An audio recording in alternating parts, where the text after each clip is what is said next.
Happy Sunday night. This is 5 o'clock macro. I'm Ben Tafoya, and I'm here for another little session to talk about the structure of the economy and what we have to expect as we fight off the effects of the coronavirus crisis on the economy. And yesterday we spent some time talking about money and the monetary system, the relationship between money and banking, and the role of banks in our economy, and some of the problematic stuff that banks have done in the past that have contributed to our last crisis. This year, the crisis is of a different origin. We're trying desperately to fight off a global pandemic based on a virus that we haven't encountered before. And as a result, there's been a significant lessening of economic activity. And we're in our homes, working from home, cutting our own hair, and not going to restaurants, theaters, etc. So this has created a huge hole in the economy that we're going to discuss over the next few weeks and take a look at dynamic information that is just starting to come in about the impact of these changes in the way we live our lives. But tonight, I wanted to spend time talking about the Federal Reserve. The Federal Reserve is the central bank of the U.S. Economy. And in each country has its own central bank, which performs some function or another. So in the UK, they have the Bank of England. In Germany, they have the German National Bank. China's got the Bank of China, and Japan's got the Bank of Japan. Everybody has a central bank.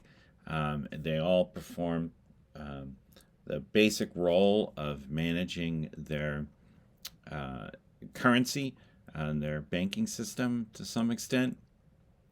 Europe has a multi-layered system because there's a European central bank headquartered in Frankfurt, Germany, as well as central banks for each of the countries. Keep in mind, not everybody in Europe is part of the Eurozone, so there are multiple currencies, and then there wind up being different kinds of issues for management of that. The Federal Reserve is governed by a board that has 7 members that are appointed, or nominated, I should say, by the president and then confirmed by the U.S. Senate.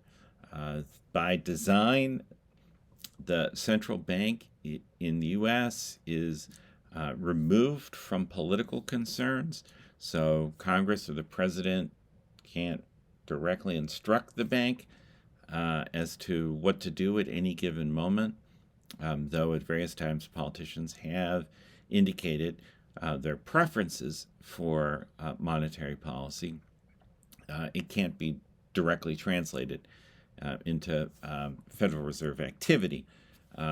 So the Board of Governors and then the main policy body of the Federal Reserve is the Open Market Committee, and it winds up being consisting of the Board of Governors plus a rotating group of members who are regional Federal Reserve presidents.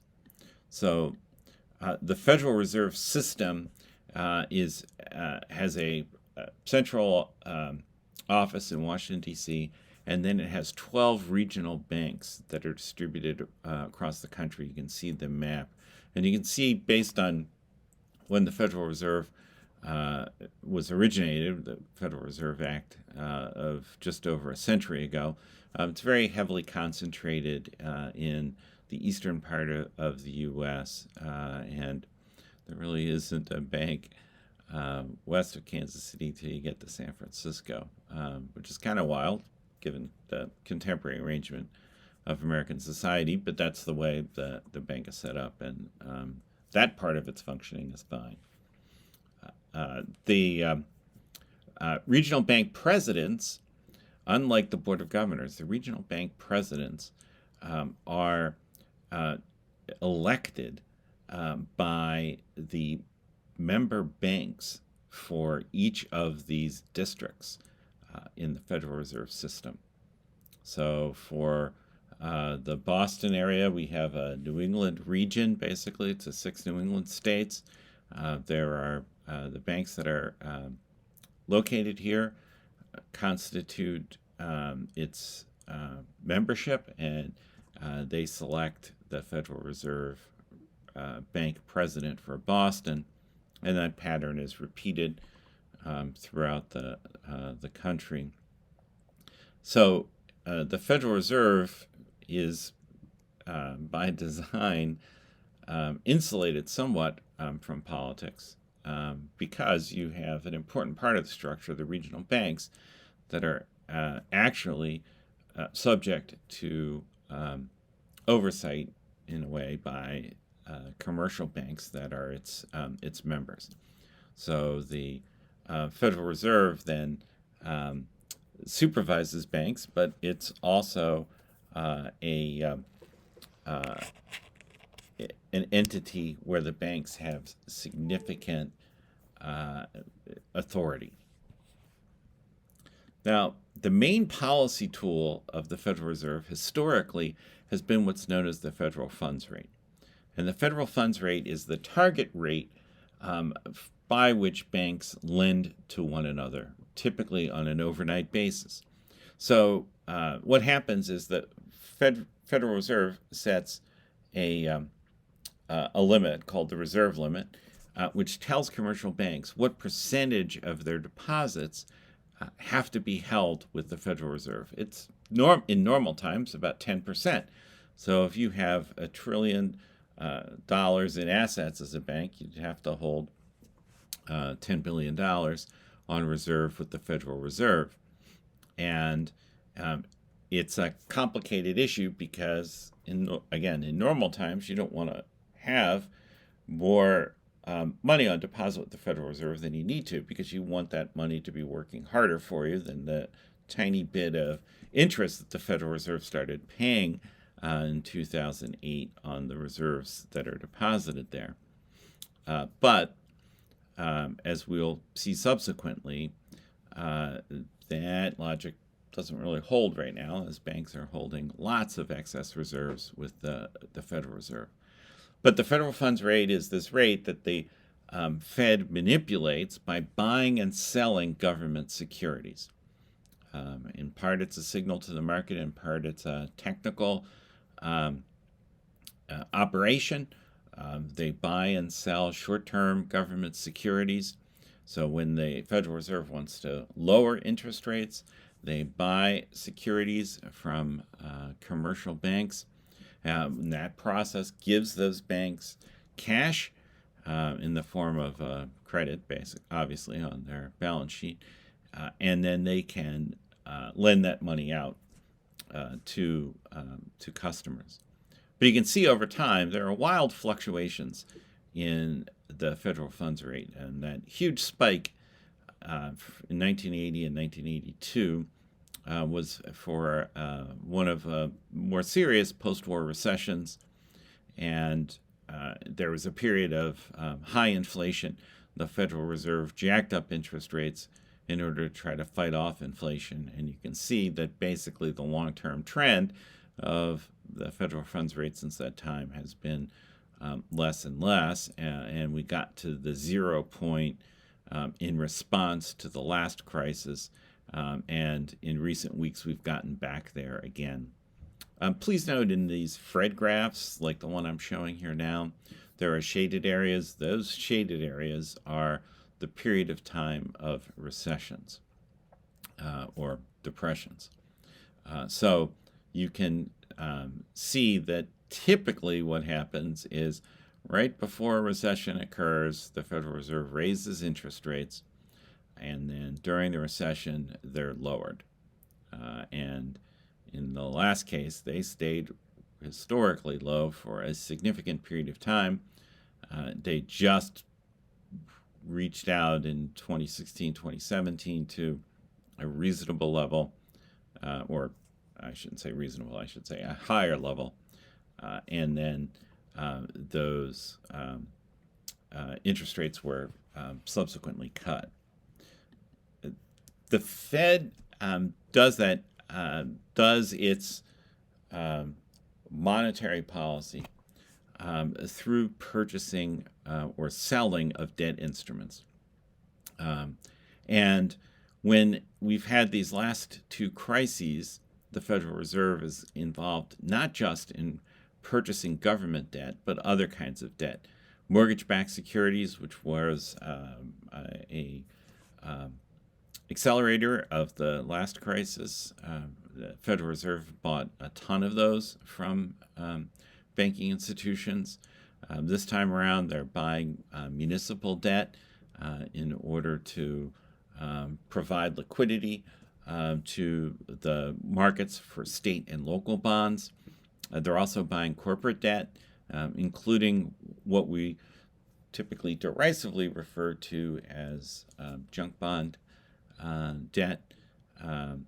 The Federal Reserve also controls that reserve limit that we talked about. That's basically been abolished for a temporary period. And in addition to acting as a banking regulator, the Federal Reserve actions then contribute significantly to the variance in interest rates. When the Fed announces that they're lowering their target rate for the overnight bank rate, that federal funds rate, it typically means a lessening of interest rates, barring some kind of structural problem. So here in this graphic, we see that blue line that I showed you before, which is the federal funds rate, and you'll see this red line, and the red line is the 10-year Treasury bill rate. And you'll see that as interest rates go up and down, there's a correlation with the movement of the 10-year Treasury bill. Now, there are roughly three components of interest rates. One is the cost of money. And so we can see out from 210 that the nominal cost of money, that federal funds rate, was zero. And then there's a concern about inflation, so that the longer the maturity of the debt instrument, so for a 10-year maturity, there'll be some caution built into the market interest rate around inflation over that period of time, because you don't want to be paid back in dollars that are worth less than the dollars that you lent out to your lender. So you want to make sure that you build something into the interest rate related to inflation expectation. And then the third component of an interest rate is risk.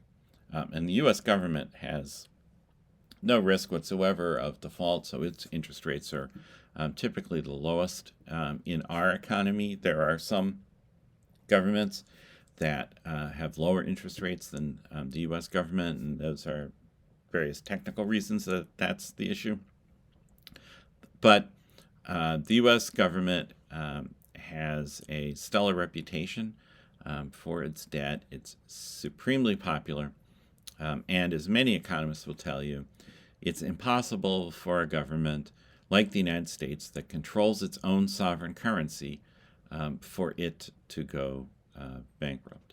So it will always meet its debt obligations, regardless of how big the debt actually becomes.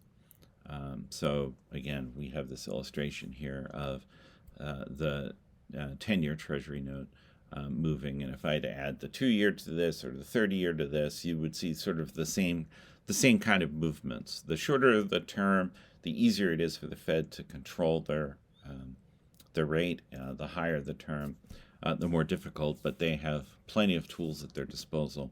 And right now, they're using all their tools to try to manage this crisis. So when I come back tomorrow, Monday, I'll talk a little bit about in detail about what some of those tools are. And I hope everyone has a great Sunday evening. Thanks.